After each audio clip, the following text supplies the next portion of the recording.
Halo teman-teman, hari ini kita kembali belajar di rumah untuk menghindari penyebaran COVID-19. Kali ini kita belajar dengan menyimak sebuah tayangan matematika mantul tentang teorema Pythagoras. Ayo sediakan alat tulis dan bersiaplah menjawab pertanyaan.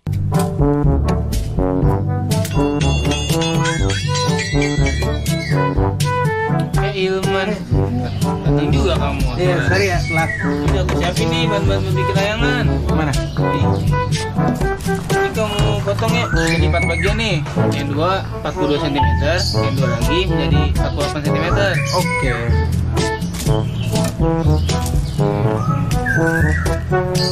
Udah, lupa beli benang. Lah kok bisa lupa? Ya udah suruh beli dah. Beli. Tapi kira-kira berapa sentimeter ini benang ya? Udah beli aja sono. Banyak pasti.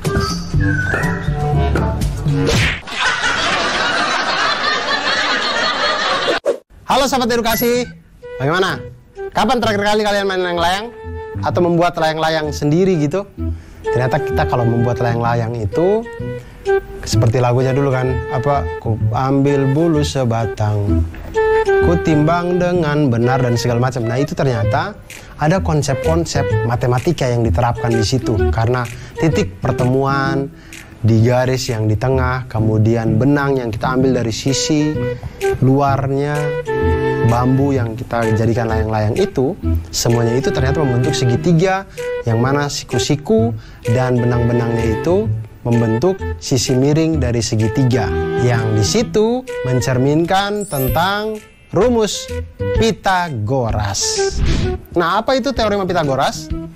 Teorema Pythagoras itu adalah teori yang menunjukkan hubungan antara sisi dalam segitiga siku-siku.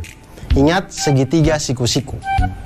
Jadi bunyi teorema Pythagoras itu adalah pada segitiga siku-siku berlaku kuadrat sisi terpanjang adalah sama dengan jumlah kuadrat sisi penyikunya, atau kuadrat sisi miring itu sama dengan jumlah dari kuadrat sisi siku-sikunya. Nah, seperti terlihat pada gambar, sisi miringnya itu C, lalu sisi siku-sikunya itu ada A dan B. Maka sesuai dengan rumus Pythagoras didapatkan bahwa C kuadrat sama dengan A kuadrat ditambah dengan B kuadrat, atau C sama dengan akar dari A kuadrat ditambah dengan B kuadrat. Hal yang sama bisa kita lakukan dengan yang lain. Jadinya dengan hubungan itu kita bisa lihat bahwa A kuadrat sama dengan C kuadrat dikurangi dengan B kuadrat, atau A sama dengan akar dari C kuadrat dikurangi dengan B kuadrat. Hubungan ini juga kita bisa gunakan untuk mencari sisi B, di mana B kuadrat sama dengan C kuadrat dikurangi dengan A kuadrat, atau B sama dengan akar dari C kuadrat dikurang dengan A kuadrat. Nah, dengan menggunakan teorema Pythagoras kita dapat menentukan panjang sebuah sisi pada segitiga siku-siku jika panjang dua sisi yang lainnya diketahui, atau kita bisa menentukan panjang sisi yang lain ketika dua panjang sisi yang lainnya diketahui. Nah, sekarang kita lihat ke masalah dari teman-teman kita tadi. Mereka ingin membuat layang-layang. Layang-layang itu ada dua rusuk paling tidak yang kita buat untuk bambunya itu kan, bambu panjang begini kita ikat di sini di tengahnya. Sekarang benang-benangnya ini yang mengelilinginya ini ditanya, kalau bambu yang panjangnya 48 cm menjadi dua bagian sama panjang, sedangkan bambu berukuran 42 cm terbagi menjadi 10 cm dan 32 cm. Pertanyaannya adalah, berapa banyak benang yang dibutuhkan untuk membuat layang-layang tersebut? Maka seperti yang sudah-sudah, kita kumpulkan dulu yang kita ketahui. Kita ketahui bambu panjangnya 48 cm, dua bagiannya sama panjang, berarti ini bambu yang menjadi sayap nih. Makanya panjangnya sama. Kemudian ada lagi bambu berukuran 42 cm terbagi menjadi 10 cm dan 32 cm. Ini berarti bambu yang di tengah. Yang 10 cm yang biasanya di atas, 32 cm yang di bawah. Kita misalkan bambu dengan ukuran 48 cm yaitu panjangnya itu PR, dan bambu dengan ukuran 42 cm panjangnya SQ. Nah, untuk menghitung panjang benang minimum yang diperlukan untuk membuat layang-layang ini, itu sebenarnya kita sedang menghitung keliling dari layang-layang PQRS, di mana keempat sisi yang ada itu kita jumlahkan. Jadi keliling layang-layang PQRS itu sama dengan panjang PQ ditambah panjang QR ditambah panjang RS dan ditambah panjang SP. Nah, kita lihat, tinggal misalkan panjang PS. Kita dapatkan panjang PS dari mana? Dengan teorema Pitagoras, di mana PS itu adalah hipotenusanya atau sisi miringnya. Kemudian sisi siku-sikunya itu adalah PT dan TS. Maka kita masukkan PS kuadrat sama dengan PT kuadrat ditambah dengan TS kuadrat. Sama dengan 24 kuadrat tambah 10 kuadrat. Sehingga diperolehlah PS sama dengan 26 cm. Kemudian PQ. PQ itu sisi miring dengan sisi siku-sikunya 24 atau PT dengan TQ. Kita lihat PQ kuadrat sama dengan PT kuadrat ditambah dengan TQ kuadrat sama dengan 24 kuadrat ditambah dengan 32 kuadrat. Sehingga diperoleh PQ sama dengan 40 cm. Maka keliling layang-layang PQRS itu sama dengan 2 kali 26 cm ditambah dengan 40 cm. Sama dengan 132 cm. Jadi banyaknya atau panjang minimum benang yang kita butuhkan untuk membuat layang-layang PQRS adalah 132 cm. Nah, sahabat edukasi, itu tadi pengawalan tentang Pitagoras. Ternyata dari Pitagoras kita bisa menghitung atau kita bisa mengetahui hubungan antar sisi-sisi di dalam sebuah segitiga siku-siku. Dari Pitagoras juga kita akan belajar tentang banyak hal. Dan dengan ilmu matematika kita menjadi insan yang lebih baik dan insan yang mantul. Manfaat betul. Bagaimana teman-teman setelah menyimak tayangan tadi? Mari kita bersama-sama menjawab pertanyaan berikut ini.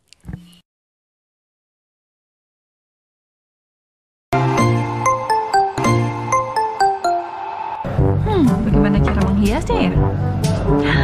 Hasan, Hafiz, sini.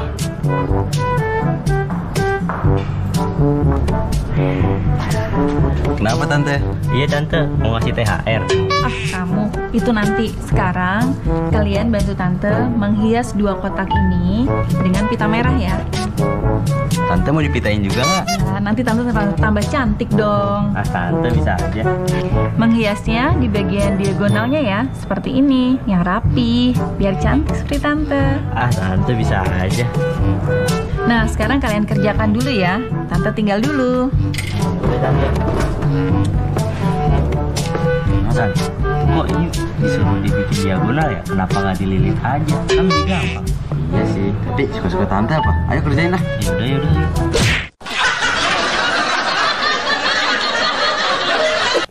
Ya sahabat edukasi, itu tadi ada tante kita ya yang minta bantuan untuk membuat atau menghias kotak-kotak ini dengan pita. Nah, masalahnya adalah menghias kotak dengan cara menempelkan pita sepanjang diagonal sisi. Artinya semua diagonal sisinya itu harus ditempel pita. Sedangkan satu sisi itu kan mempunyai 2 diagonal. Dua-duanya ini harus ditempeli pita semuanya. Lebih jelasnya perhatikan sketsa berikut. Nah, jika kita ambil bagian atas kado, maka akan tampak seperti ini. Terlihat diagonal sisi pada kado membentuk segitiga siku-siku. Nah, sedangkan kita tahu bahwa tadi pada segitiga siku-siku itu berlaku hukum Pitagoras atau berlaku rumus Pitagoras, yaitu kuadrat sisi terpanjang adalah sama dengan jumlah kuadrat sisi penyikunya. Seperti segitiga dengan hipotenusa atau sisi miringnya C dengan sisi siku-sikunya A dan B, maka bisa dituliskan dengan C kuadrat sama dengan A kuadrat ditambah dengan B kuadrat. Atau C sama dengan akar dari A kuadrat ditambah dengan B kuadrat. Hubungan yang lain juga bisa dari itu, bisa kita cari A kuadrat sama dengan C kuadrat dikurangi dengan B kuadrat, di mana A sama dengan akar dari C kuadrat dikurangi dengan B kuadrat. Dan kita juga bisa mencari sisi B-nya, B kuadrat sama dengan C kuadrat dikurangi dengan A kuadrat sama dengan, atau B sama dengan akar dari C kuadrat dikurangi dengan A kuadrat. Masalah yang ditimbulkan tadi adalah yang harus kita selesaikan adalah berapa panjang pita yang dibutuhkan untuk menghias dua buah kado secara diagonal. Nah, jika kado pertama itu berbentuk balok dengan ukuran panjang 16 cm, lebarnya 12 cm, dan tingginya 8 cm. Dan kado kedua itu berbentuk kubus dengan panjang sisi 20 cm. Berapa banyak pita kado yang kita butuhkan? Nah, kita lihat kado yang pertama, balok. Balok itu memiliki 6 sisi yang terdiri dari 3 pasang sisi yang saling kongruen, yaitu sisi atas dengan sisi bawah, sisi alas dan sisi tutup itu sama-sama kongruen. Sisi depan dan sisi belakang sama-sama kongruen. Dan yang ketiga adalah sisi samping kiri dan sisi samping kanan itu juga saling kongruen. Sisi yang berhadapan itu saling kongruen. Jadi kita lihat di sini kita bagi seperti pada gambar. Sisi panjang kali lebar itu adalah sisi alas dengan sisi tutup. Itu sama-sama kita kali 2. Kemudian sisi panjang kali tinggi itu adalah sisi depan, itu sama dengan sisi belakang. Kemudian sisi lebar kali tinggi itu adalah sisi samping, itu sama dari kiri dan kanan. Masing-masing semuanya kita kali 2. Oke, lalu kita lihat diagonal pada masing-masing sisi balok. Setiap sisi balok mempunyai 2 diagonal, berarti kan? Nah, diagonal sisi yang pertama itu adalah diagonal sisi yang pertama didapatkan dari akar dari P kuadrat ditambah dengan L kuadrat. Sama dengan 16 kuadrat ditambah dengan 12 kuadrat, sama dengan akar dari 400 sama dengan 20 cm. Ini untuk diagonal dari sisi yang pertama. Diagonal sisi yang kedua dapatkan dari akar dari P kuadrat ditambah dengan T kuadrat, sama dengan akar dari 16 kuadrat ditambah dengan 8 kuadrat, sama dengan akar dari 320, sama dengan akar dari 64 kali 5, sama dengan 8 akar 5 cm atau 17,8 cm. Kemudian diagonal sisi yang ketiga yaitu akar dari T kuadrat ditambah dengan L kuadrat, sama dengan akar dari 8 kuadrat ditambah dengan 12 kuadrat, sama dengan akar dari 208, sama dengan akar dari 16 kali 13, sama dengan 4 akar 13 cm atau 14,4 cm. Nah, kita lihat sahabat edukasi, banyaknya pita yang dibutuhkan untuk masing-masing sisi itu 2. Karena satu sisi ada satu diagonal sini, satu diagonal gini. Diagonal saling menyilang sehingga selalu ada 2 diagonal di setiap sisi. Nah, karena balok itu memiliki 3 pasang sisi yang kongruen, maka banyaknya pita secara keseluruhan adalah 2 kali 2 buah untuk diagonal yang pertama, 2 kali 2 buah untuk diagonal yang kedua, dan 2 kali 2 buah untuk diagonal yang ketiga. Jadinya totalnya semuanya 4 kali 3 sama dengan totalnya 4 kali 3 sama dengan 12 diagonal. Nah, kita lihat diagonal sisi yang pertama ada 20 cm, diagonal sisi yang kedua 17,8 cm, dan diagonal sisi yang ketiga ada 57,6 cm. Maka banyaknya pita yang dibutuhkan adalah 2 kali 2 buah untuk diagonal yang pertama, maka 4 kali 20 cm sama dengan 80 cm. Kemudian untuk diagonal yang kedua itu ada 2 kali 2 buah juga, jadi 4 kali 17,8 cm sama dengan 71,2 cm. Kemudian untuk diagonal yang ketiga kita lihat ada 2 kali 2 buah juga, jadi 4 kali 14,4 cm sama dengan 57,6 cm. Jadi total panjang pita yang dibutuhkan adalah 80 cm ditambah dengan 71,2 cm ditambah dengan 57,6 cm sama dengan 208,8 cm. Itu untuk kado yang pertama. Untuk kado kedua berbentuk kubus.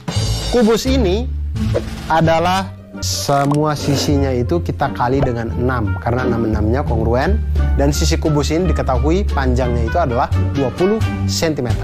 Sekarang kita hitung panjang diagonalnya, 6 sisi yang kongruen, maka banyaknya pita keseluruhan adalah 2 dikali dengan 6 sisi tadi, dikali dengan panjang diagonal yaitu 28,2 cm. Sama dengan 338,4 cm. Nah, itu dia tadi tentang pita pada hadiah balok dan juga kubus tadi. Nah, sekarang saya punya trik untuk sahabat edukasi sekalian. Trik menentukan diagonal sisi pada kubus. Ingat, kubus itu adalah bangun ruang di mana 12 rusuknya itu semuanya kongruen sama panjang. Sisi-sisinya juga kongruen, semuanya sama. Jadi ketika kalau ditanya diagonal sisi kubus, kita bisa cari dengan diagonal sisi kubus sama dengan akar 2 dari panjang sisinya, atau akar 2 kali panjang sisinya. Hal ini diperoleh dari rumus Pitagoras, yaitu diagonalnya itu adalah akar dari S kuadrat ditambah S kuadrat, sama dengan akar dari 2S kuadrat, yaitu akar sama dengan S dikali dengan akar 2.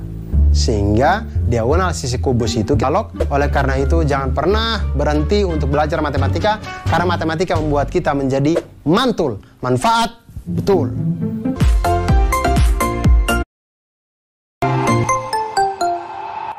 Ya adik-adik, kita berkumpul. Kan udah ngumpul, Kak. Iya, makanya suruh berkumpul. Oke, kalian akan saya bagi menjadi beberapa tim. 2 tim Kak. Tim merah sama biru kayak acara Sevi itu Kak. Itu mah sebelah. Ya makanya dengerin dulu. Jadi tugas kalian nanti akan mengukur tinggi tembok. Kalian bebas mengukur menggunakan alat yang saya bawa ini. Jadi yang tercepat dan yang terbenar akan mendapatkan hadiah. Wah. Ngukurnya pakai apa Kak? Ya pakai inilah, masa pakai jari. Jadi kalian mengukur pakai alat ini. Setelah kalian mau kayak gimana, yang penting alatnya pakai alat ini. Siap semua? Siap. Mantap. Itu kita ngitung ngukurnya manjat tembok baru ngukur pakai penggaris sama meteran atau gimana dah? Nggak tahu dah.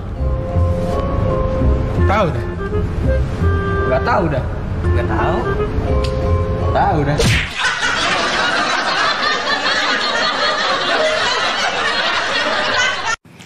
Halo sahabat edukasi, sekarang bagaimana ya kalau kita ingin menghitung tembok atau tiang atau sesuatu yang tinggi yang itu di luar jangkauan kita.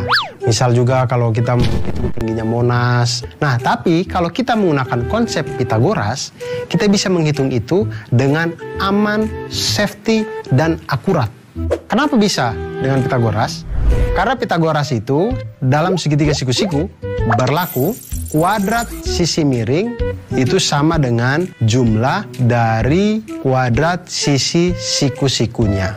Nah, di sini kalau kita lihat ada segitiga dengan sisi miringnya C, kemudian sisi siku-sikunya itu A dan B, maka bisa dituliskan C kuadrat sama dengan A kuadrat ditambah dengan B kuadrat. Atau C sama dengan akar dari A kuadrat ditambah dengan B kuadrat. Nah, hal yang sama bisa kita lakukan pada sisi A.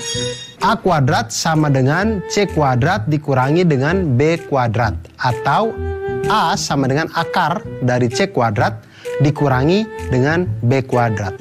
Hal yang sama juga bisa kita lakukan pada sisi B, di mana B kuadrat sama dengan C kuadrat dikurangi dengan A kuadrat. Atau B sama dengan akar dari C kuadrat dikurangi dengan A kuadrat. Nah, sekarang kita lihat, tadi sekelompok anak diberikan tugas oleh kakak pembinanya untuk mengukur tinggi yang sulit dijangkau, yaitu tinggi tembok. Nah, bagaimana caranya mereka menghitung tinggi tembok ini ketika temboknya mereka tidak bisa jangkau? Bagaimana cara untuk menghitungnya? Nah, salah satu cara sederhananya adalah dengan menyenderkan tangga dengan ujung atasnya itu pada tembok, sehingga tampak seperti sketsa berikut ini. Lihat tangga atau bambu atau kayu, jangan senderkan harapan di situ, jangan, karena tidak akan membentuk apa-apa. Senderkanlah tangga atau kayu atau bambu sehingga membentuk segitiga dengan benda yang kita tempelkan tadi atau tangga yang kita tempelkan tadi sebagai hipotenusanya atau sisi miringnya. Di situ kita bisa namakan sisi C, sisi A, dan sisi B. Jika kita perhatikan kan kita bisa menggunakan teorema Pitagoras pada di sini. Langkah pertama untuk mengetahui tinggi tembok adalah dengan mengukur panjang tangga terlebih dahulu. Jadi sebelum kita senderkan, kita hitung dulu nih panjang tangganya nih. Sudah ketahuan, baru kita tempelkan, kita misalkan itu sebagai sisi miring atau sisi C. Nah, langkah kedua, ukur jarak antara ujung bawah tangga dengan tembok. Kita misalkan ini sebagai A.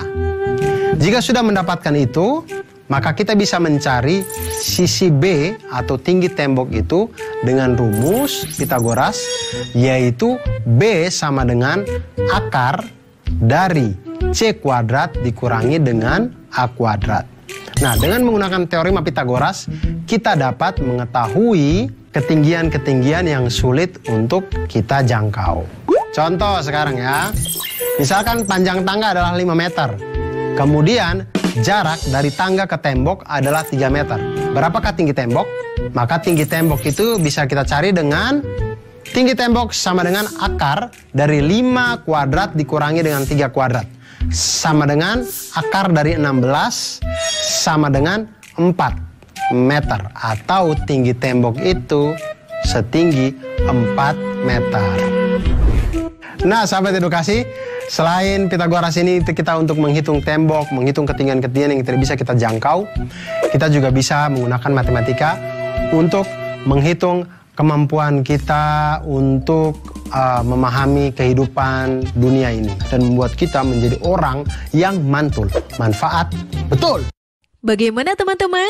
Setelah menyimak tayangan tadi, mari kita bersama-sama menjawab pertanyaan berikut ini.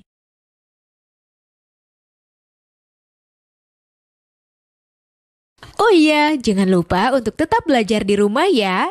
Dan jaga kesehatan dengan rajin mencuci tangan serta makan makanan yang bergizi. Sampai jumpa!